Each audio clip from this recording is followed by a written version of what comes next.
In the past, let's be honest, the midsize truck segment was sort of forgotten. GM, Ford, the big players were putting most of their resources toward their full-size trucks, things like the F-150, Silverado, but that is no longer the case. These trucks are all now completely redesigned. A couple weeks ago, we had the Toyota Tacoma Offroad.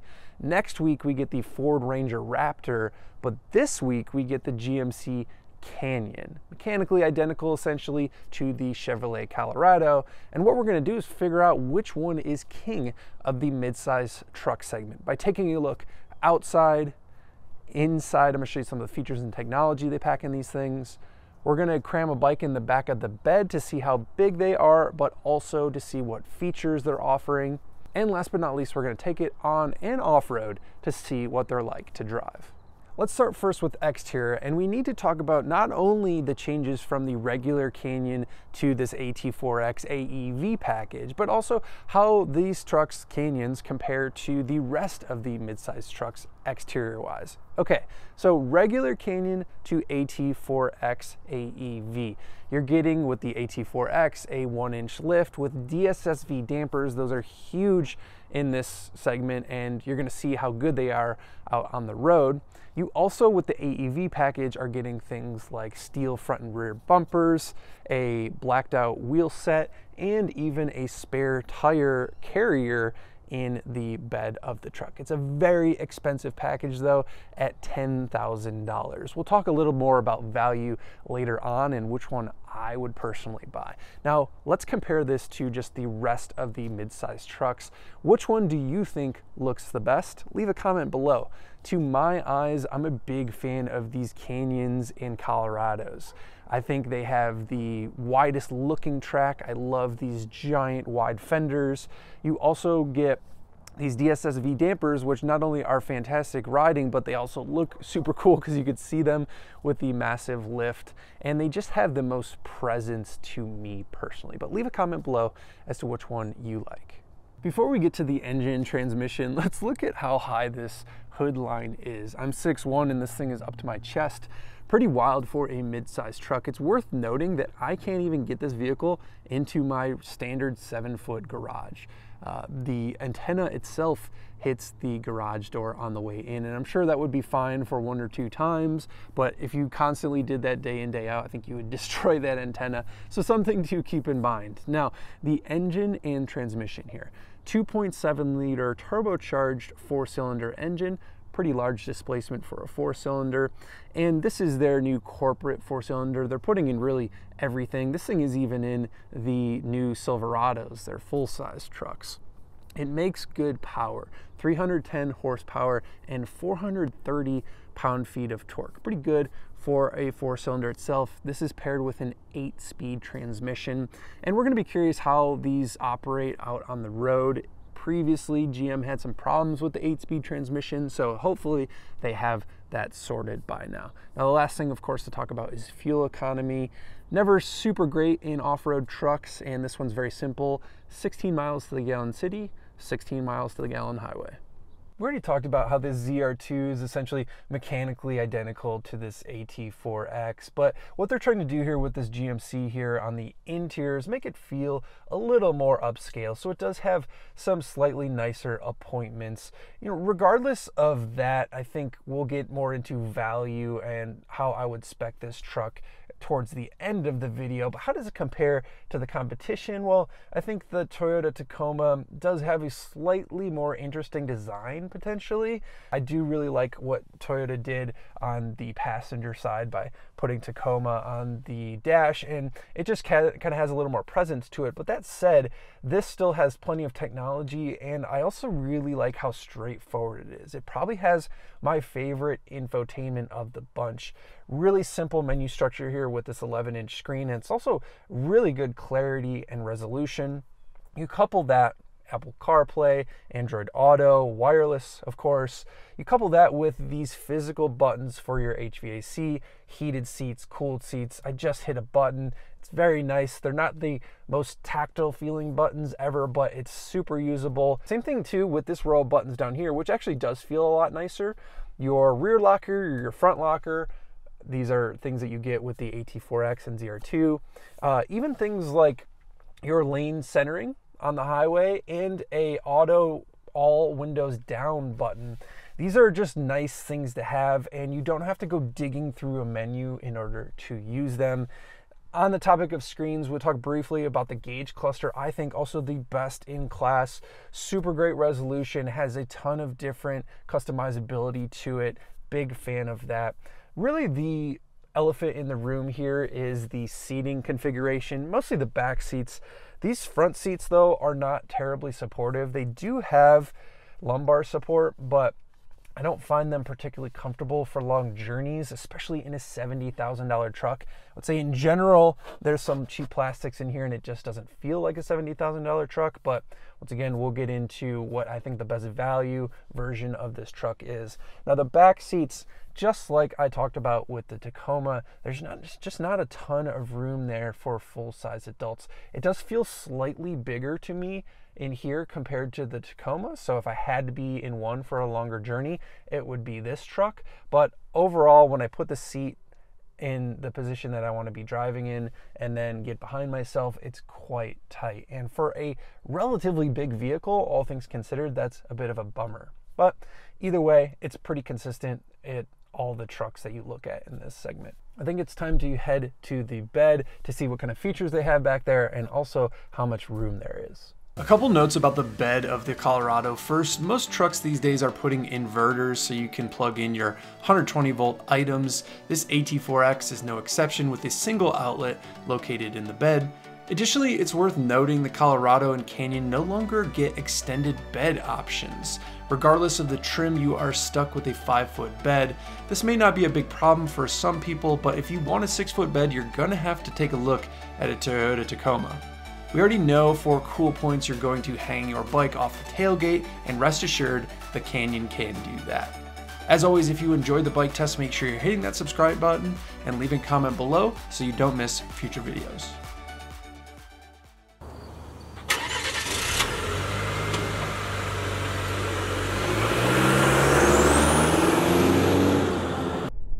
Before we get to the off-road segment with the Canyon, let's talk about on-road manners, because let's be honest, more often than not, you're going to be on-road. And what's nice about this vehicle is it doesn't sacrifice, even though it is incredibly capable off-road, it really doesn't sacrifice much, if anything at all, on-road. So you get a very high seating position. It's a big command of the road. Even though you're in a mid-size truck, you're very high. It does take quite a leap to get in. I'm 6'1", and it's a bit of a leap to get in. Like, frankly, if you're shorter, you kind of got to like heave yourself into this thing, which is hilarious. One other note on the AEV package before we kind of talk about the ride is this spare tire in the back. I mean, I honestly don't know legally how GM can get away with doing that, because I can't see anything out of that back window. And GM has a electronic rear view camera in a lot of their models. Like the Camaro, for example, has horrible rear visibility.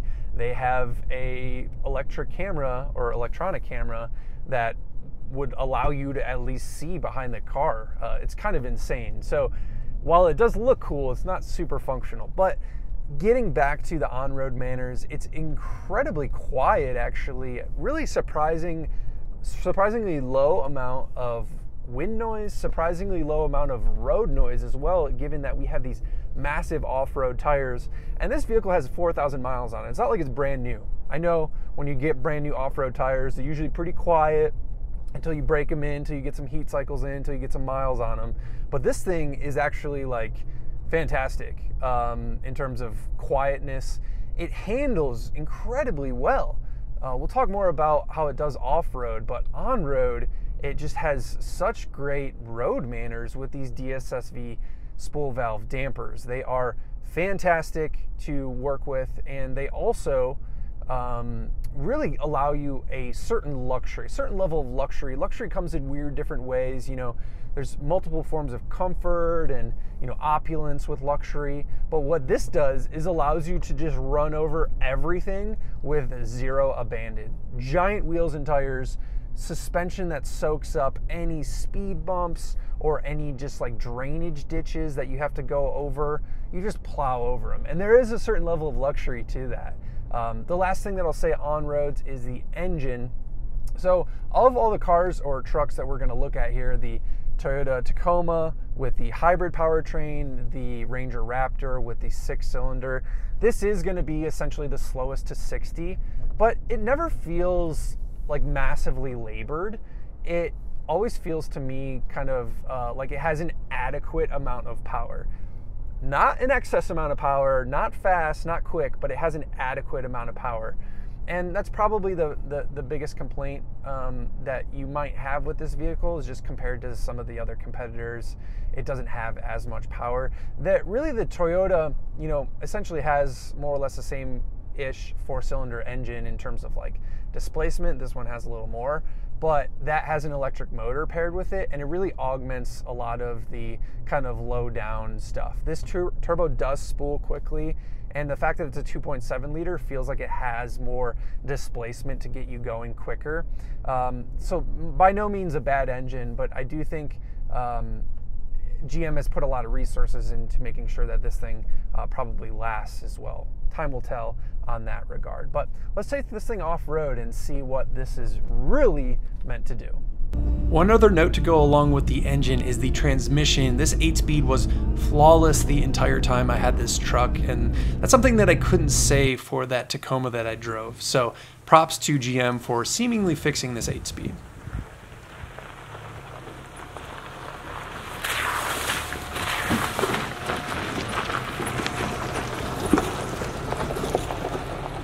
All right, let's do a little off-roading in the Canyon AT4X. You know, the big thing that we want to know about, we already talked about the on-road manners and how really they are quite good in this truck. There's not much compromise like you do get in some vehicles. That Bronco, for example, that I had not too long ago, a lot of wind noise, a lot of road noise. You just don't have that here. This is a refined vehicle, frankly. But off-road, these DSSV dampers, like they are great on-road, they provide excellent body control off-road as well. I'm really noticing it now because I just had that TRD off-road not too long ago, that Toyota Tacoma TRD off-road.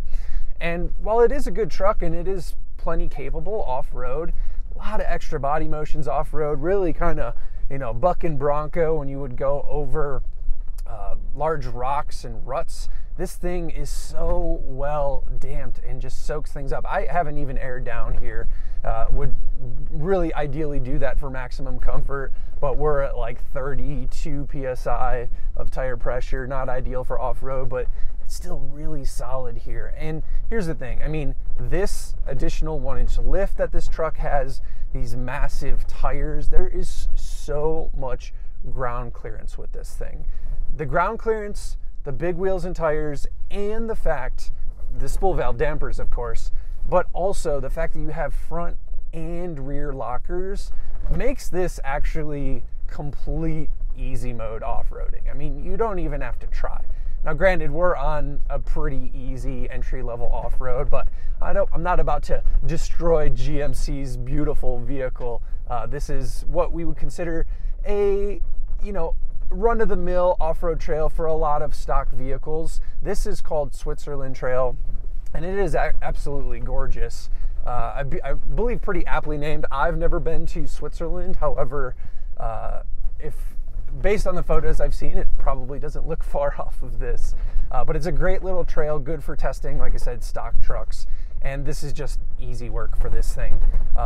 Now, the other thing that we touched on that we need to talk about a little bit more is that front and rear locking differential, something that Toyota's not doing. They have a rear locking differential, but no front locking differential. And I think that is a miss on their part. If you are serious about off-roading, it is so nice to have a front locking diff, especially, you know, Toyota does have their disconnecting sway bars, which is something that this vehicle does not have.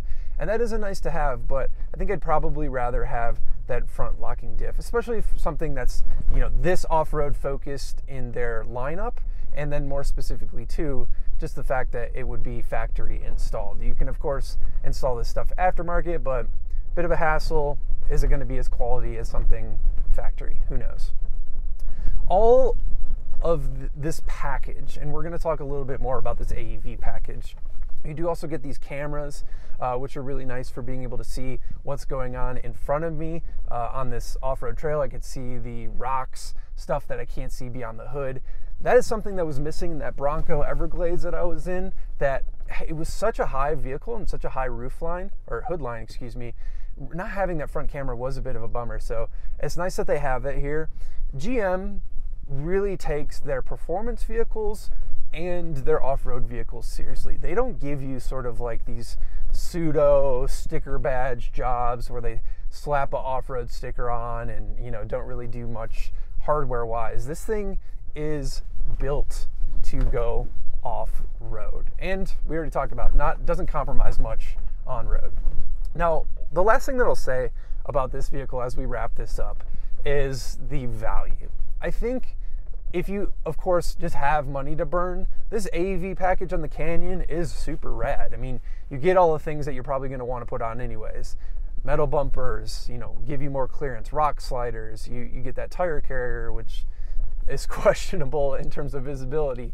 But I think the point here is that if it's my money, I think you get 95% of this truck, probably 95% of this truck with just a ZR2.